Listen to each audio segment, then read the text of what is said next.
in this state. Both representatives of the Nurses That Association certainly will not and the happen. State Health Minister, Ron Controls Mulock, over have standards described the talks are today essential as to protect cordial the health and of constructive. people in both public... Mr Mulock urged nurses at the Royal Newcastle Hospital to accept the peace formula hammered out during talks today, and in a surprise move did not ask the nurses to lift their bans. He also indicated that the body of the report could be set aside, as he understood that some of the comments contained could be construed as personal, something that was not intended. Mr Mulock also suggested that a working party be set up of 5 representatives to look into comments contained in the report. The terms of reference would be to assess recommendations and comments contained in the report and report back to Mr Mulock on the likely effects, and to implement on an ongoing basis those recommendations on which consensus is reached by the working party.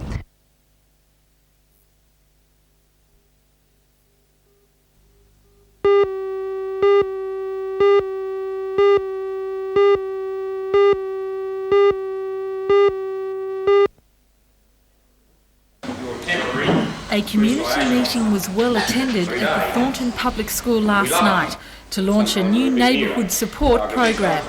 According to Maitland Police, a similar project set up during March this year in nearby Woodbury and Beresfield has dramatically reduced the crime rate of break and enter in those areas, a result which residents of Thornton hope to achieve. So what exactly does this scheme involve? Constable Steve King explains. Neighbourhood watch entails what is called legal sticky beaking. In other words, we're asking you to watch your neighbour's house. If you see something strange, spend 20 cents. Call the police by either 000 or dialling your local police's phone number. How successful is the scheme? Are there results? Yes, dramatic results. In Woodbury and Beresfield, which have been operating for less than 4 months, we've had a big reduction in the amount of crimes reported, an increase in phone calls received at the police station, and a slight increase in the arrest rate as well.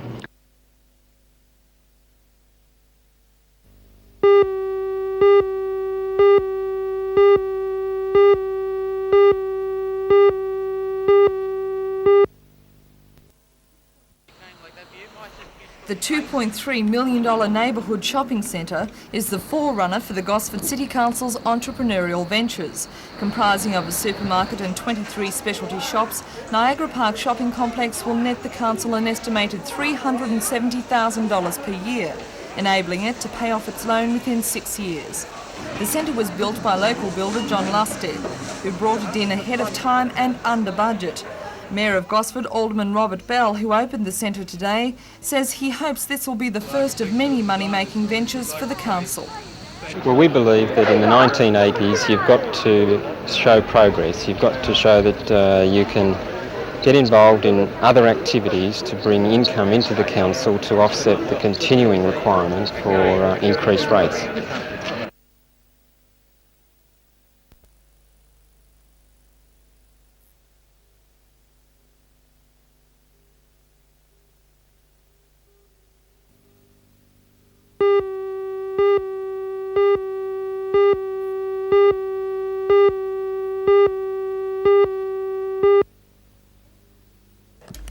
It's the 4th year that the awards which acknowledge local buildings of outstanding design and construction have been bestowed. This year's trophies were presented by Newcastle City Administrator Colin Saunders. Judged under 4 categories, the winner of the prestigious Dangar Award for a non-residential development was presented to the Kooragang Coal Loader Construction, designed by Joe Knight.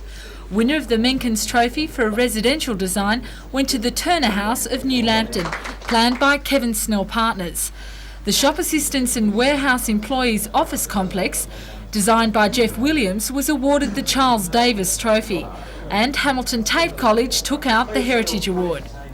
Organiser and City Planner Gary Fielding believes that Newcastle has some of the best architects and buildings in the state.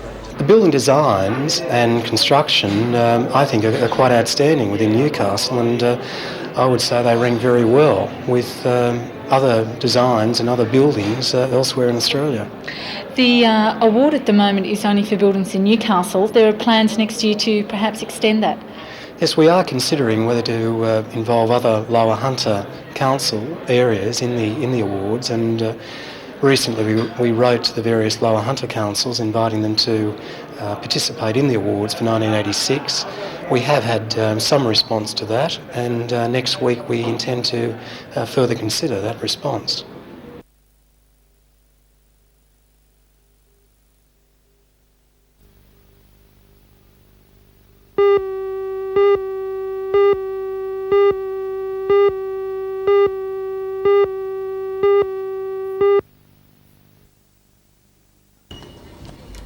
The new $600,000 multi-purpose building began construction in March of '84, and today's official opening by Education Minister Rod Cavalier was attended by school students and teachers. However, most of the senior students and some teachers staged a boycott of the ceremony. They say that Mr Cavalier's handling of this year's high school certificate leaves a lot to be desired, and a picket was planned until just before the minister's arrival. We organised all the signs and everything, and the Year 11s were right behind us, and no sooner did we put the signs out there than the teachers come up and they said we'll threaten to burn them, and they took the signs away, and I think actually they were burnt, weren't they? What were you actually protesting about? Well, the HSC itself has been a whole mess this year, and like it's Year 11s next year, they've got to face that, so they were right behind us, and we just wanted to let Mr Cavalier know that we think it's a real mess and what was he going to do about it. After the ceremony, some students voiced their concerns to the minister himself. Mr Cavalier says that their anger was understandable, but has assured all candidates that security of next year's HSC has been improved. What has to happen is, quite clearly, the security involved in the printing of the papers and the delivery of the papers has to be totally overhauled yet again. And that's the purpose of the task force that the Premier has established. It has cross-portfolio responsibilities and will inquire into every aspect of governmental operations that impinge upon the HSC, and one hopes that the private firms that have been involved and have come through less than distinguished will also cooperate. According to the Minister for Education, security measures for next year's high school certificate have already been changed. But at least there's one consolation for Year 12 students of Wyong High School. They'll have a new complex in which to sit for the exam if they decide to go on.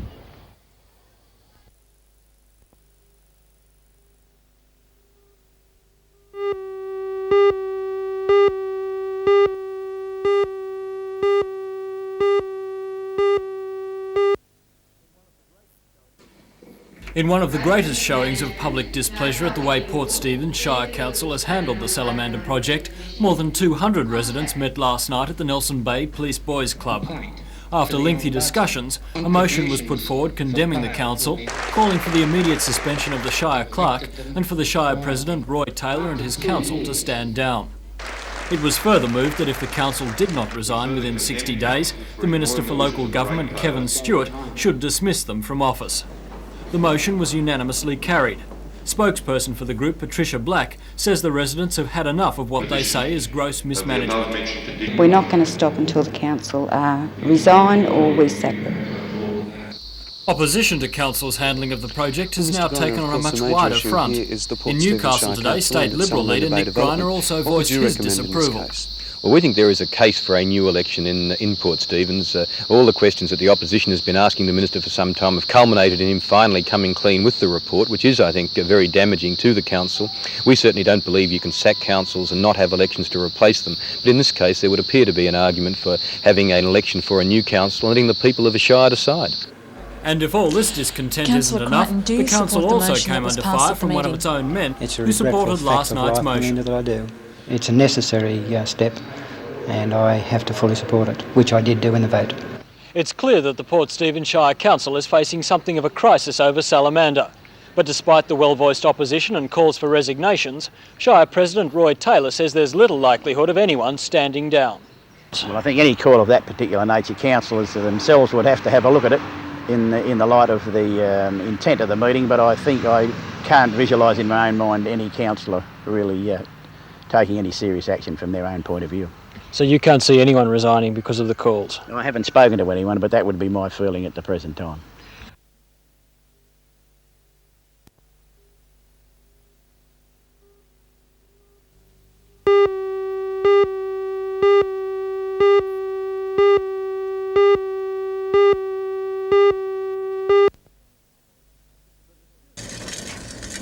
The dispute at the Waratah Bowling Club began 13 weeks ago when the club sacked its greenkeeper for allegedly working on a private vehicle during work hours. Since that time, the Greenkeepers Association and the Australian Workers Union have enforced a picket line on the club, effectively shutting down the bars and refusing to tend the greens. Today, the club members were out in force attending a working bee to weed the neglected greens. With no attention since September the 7th, many of the greens were overgrown with weeds, which in some cases were up to half a metre in size. The club members set about the task in vigorous fashion as the union members watched on. At the gates to the club, the purpose of the working bee was clearly spelt out, simply to protect and maintain their property. Even though the greens are now looking respectable again, the club will not play on them until the dispute is resolved. The club is currently pursuing action against the greenkeepers in the Industrial Commission.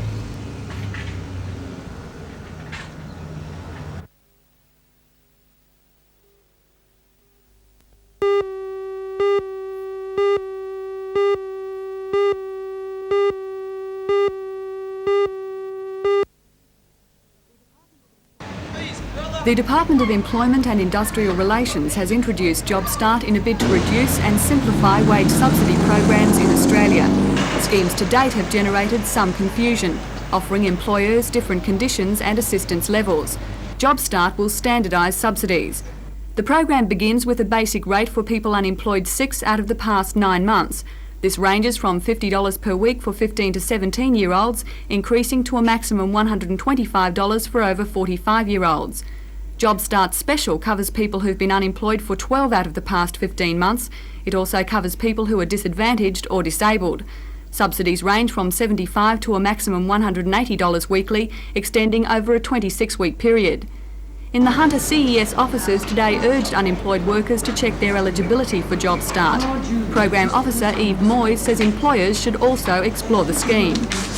Well, locally, employers will be able to ring their nearest branch of the CES and lodge a vacancy and stipulate that they want somebody under the new Job Start program. How many people are you hoping it can assist?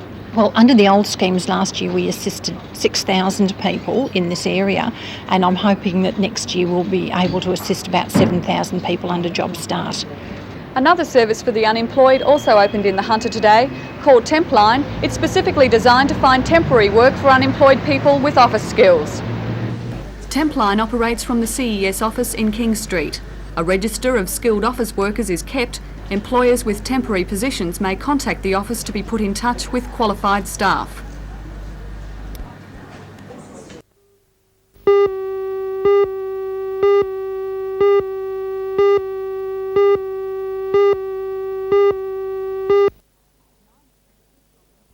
Nine apprentices from Newcastle, Wollongong, Granville and East Sydney TAFE colleges displayed their skills in the butchery trade. This is the third year the Devereux competition has been held. Its object, to promote excellence in every aspect of the industry. The head teacher of butchery at Hamilton TAFE, Phil Boyle, says the apprentices are tested on a carcass of beef. They're required to prepare it to industry standards. Boning and rolling a set of ribs for roast beef. Secondly, they do a hindquarter where they break it, bone it, cut it and display it on trays. The overall result is judged as if it was just a mini window display in a butcher shop. What points are you looking for when marking the apprentices? Well, firstly, we're looking for dress and appearance to make sure they're going to represent the trade in a professional manner in the shop. And secondly, we're looking for that they're working in an economical manner so that there's not too many trimmings, that they're not cutting the meat unnecessarily, that there's neatness in all aspects of the cutting and breaking up of the carcass.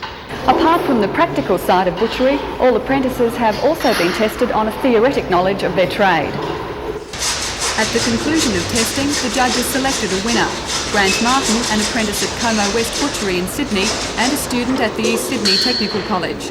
He will represent New South Wales in the national competition to be held in South Australia next year.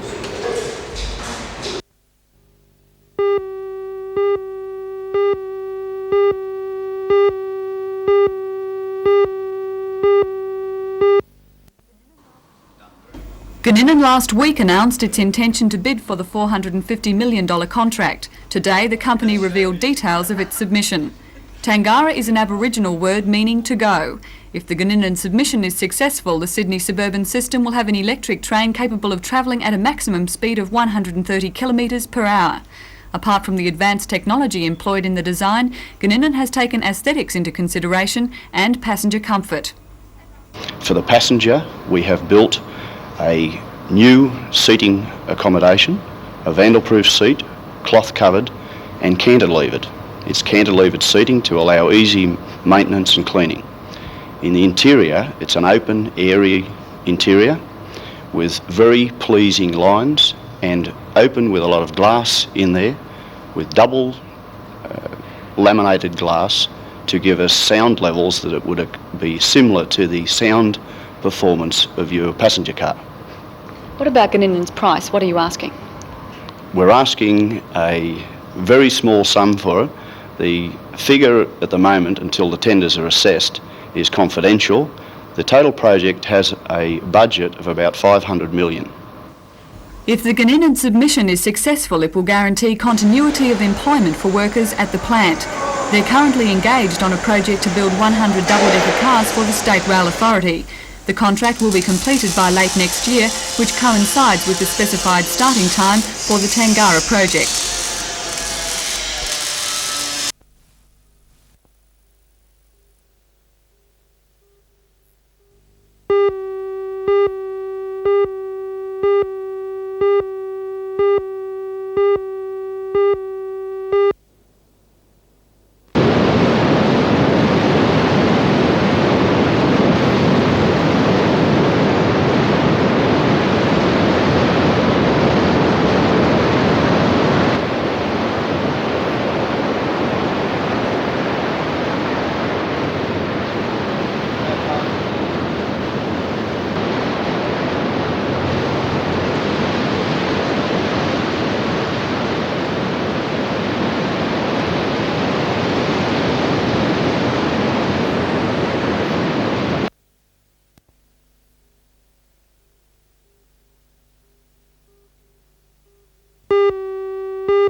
Lisa and Catherine are two of the 15 students that will be leaving for Japan on Monday from this school. Under a student exchange program announced today, extra financial assistance will be given to those who might not have been able to afford the trip otherwise. Join Ray Deneen and Anna Manzoni for all the news tonight at 6.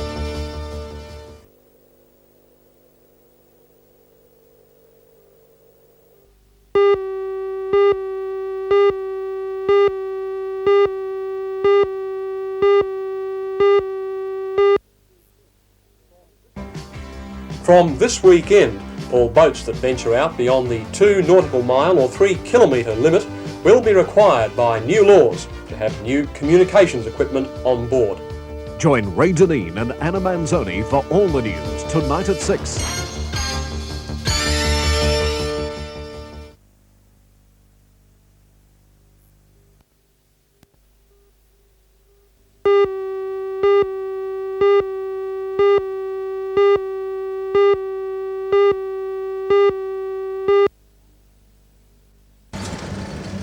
Damage from the storm was extensive.